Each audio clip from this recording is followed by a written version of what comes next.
Hello guys, welcome back to Shivi Art and Study classes. This is the third chapter of Banking and Insurance Structure of Commercial Bank in India. In this chapter, we will try to cover the structure of banks in India, meaning and concept of RBI, privileges of scheduled bank, specialized financial institution, public and private sector bank. So, first the introduction part. The law relating to the organizational aspect of banking is not found in single स्टेचुटी.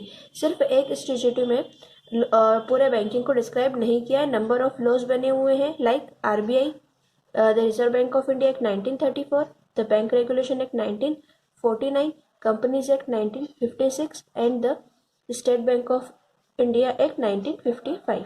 So first we will discuss about the function of RBI.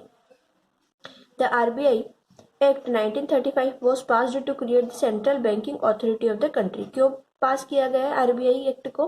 ताकि पूरी country में central banking को चला सके. तो functions क्या क्या है? Central banking functions like issue of bank note को इशू करना.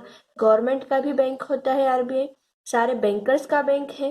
कंट्रोल क्रेडिट को कंट्रोल करता है कंट्री में. Custodian of foreign exchange reserve, और जो भी फॉरेन एक्सचेंज होता है उसकी सिक्योरिटी रखता है और उसको कस्टडी में रखता है. एज ए कस्टोडियन वर्क करता है. नेक्स्ट है सुपरवाइजरी फंक्शन. क्या क्या है इसके पास? सारे बैंकों को लाइसेंस प्रोवाइड करना. ब्रांच, अगर किसी बैंक को ब्रांच बढ़ाना है तो उसको परमिशन चाहिए आरबीआई से. मर्जर या लिक्विडेशन की कोई भी आपको मेथड करनी है तो उसके लिए आरबीआई की परमिशन चाहिए और आरबीआई से ही वो सारी चीजें होगी. नेक्स्ट है प्रमोशनल फंक्शन. प्रमोशनल फंक्शंस क्या क्या है इसके?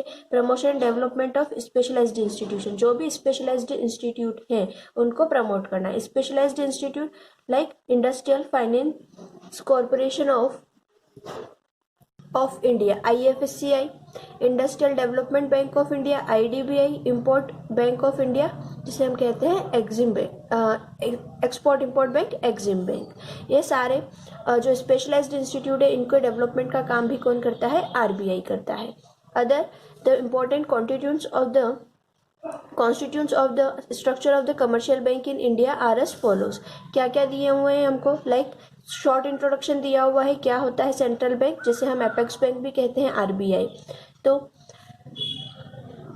द रिजर्व बैंक स्टेब्लिश हुआ 1935 में. एक्ट कौन सा है? 1934. The central bank as its name suggested is the bank which occupies the central position in the banking system of country. Banking जो इंडिया का बैंकिंग सिस्टम है उसमें सेंट्रल पोजीशन ऑक्यूपाई करके रख रखी है हमारे आरबीआई ने. Its primary function. क्या प्राइमरी फंक्शन है? कुछ फंक्शंस तो हमने आगे पढ़े हैं और फंक्शन दे रखे. प्राइमरी फंक्शन सबसे मेन फंक्शन है इसका सारे कमर्शियल बैंकों की वर्किंग को कंट्रोल करना और जो भी डिपॉजिटर है उनके इंटरेस्ट को सेफ गार्ड करना. साथ ही साथ करेंसी को इशू करना और acting as a lender of the last resort. अगर किसी को कहीं से लोन नहीं मिलता है किसी भी कमर्शियल बैंक को तो लास्ट ऑप्शन आरबीआई होता है, आरबीआई से मिल जाता है. ऐसे ही कुछ फंक्शन दिए हुए हैं. देन दिया हुआ है commercial bank. Commercial bank, the word bank is ordinary used for the commercial bank. सारे कमर्शियल बैंक के साथ हम बैंक वर्ड यूज करते हैं. Their functions are to collect deposits for the public and grant loans and advances. Main function क्या है सारे commercial banks का? पब्लिक से डिपॉजिट लेना, देन उनको लोन प्रोवाइड करना. A bank ordinary grant financial help for short and medium term only. Generally तो कहा गया है कि ये सिर्फ मीडियम और शॉर्ट टर्म के लिए ही लोन प्रोवाइड करते हैं, लेकिन ये लॉन्ग टर्म के लिए भी करते हैं. A bank also perform various agency and miscellaneous functions for its customer. For example क्या क्या हो सकते हैं? चेक का कलेक्शन करना, बिल का कलेक्शन करना, कस्टमर की तरफ से कहीं पेमेंट करना है तो भी सारे वर्क एक कमर्शियल बैंक परफॉर्म करता है. यहाँ दिया हुआ है स्ट्रक्चर ऑफ कमर्शियल बैंक. क्या कैसे क्लासिफाइड किया गया है कमर्शियल बैंक को? फर्स्ट है सेंट्रल बैंक, एपेक्स बैंक सबसे हेड पे आएगा. देन उसे क्या कहते हैं हम? Reserve Bank of India. Then है कमर्शियल बैंक. कमर्शियल बैंक को फर्दर क्लासिफाई किया है पब्लिक सेक्टर बैंक में.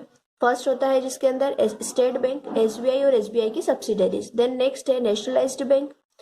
नेशनलाइज्ड बैंक जिनके बारे में हम आगे पढ़ेंगे. देन है private sector bank. Private sector bank में सारे इंडियन बैंक्स इंक्लूड है और भी कोई फॉरेन बैंक होगा तो भी उसके अंदर इंक्लूड है.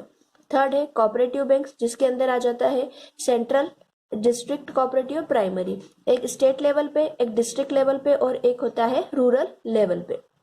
जिसे हम प्राइमरी क्रेडिट सोसाइटी कहते हैं। फोर्थ है regional rural bank. Then fifth है NABARD, national bank for agriculture and rural development. Main work क्या है इसका, एग्रीकल्चर और रूरल एरिया का डेवलपमेंट करना। और सिक्स्थ है डेवलपमेंट बैंक।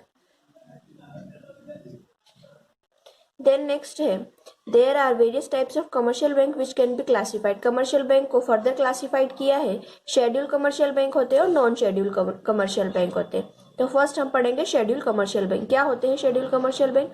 ऐसे bank which is included in the second schedule of the reserve Bank of India act 1934। जो reserve Bank of India act 1934 बना हुआ है उसके सेकंड शेड्यूल में जो भी बैंक इंक्लूड है, जो भी लिस्टेड है, उन्हें ही हम कहेंगे शेड्यूल बैंक। क्या ऑब्जेक्ट था शेड्यूल बैंक को इस्टेब्लिश करने का? The object of including a bank in the schedule is to establish a contact between the reserve Bank of India and commercial bank having a sound financial position. जो financial position है उसको सुधारने के लिए schedule bank को RBI ने second schedule में include किया है। A bank can be included in the second schedule. कौन से बैंक को हम सेकंड शेड्यूल में इंक्लूड कर देंगे, उसके लिए कुछ पर्टिकुलर कंडीशंस दे रखी है। फर्स्ट क्या है कि इसकी पेडअप कैपिटल एंड रिजर्व कितना होना चाहिए, 5 लाख या उससे ज्यादा। Then it must satisfy the reserve Bank that it affairs are not being conducted in a manner detrimental to the interest of its depositor.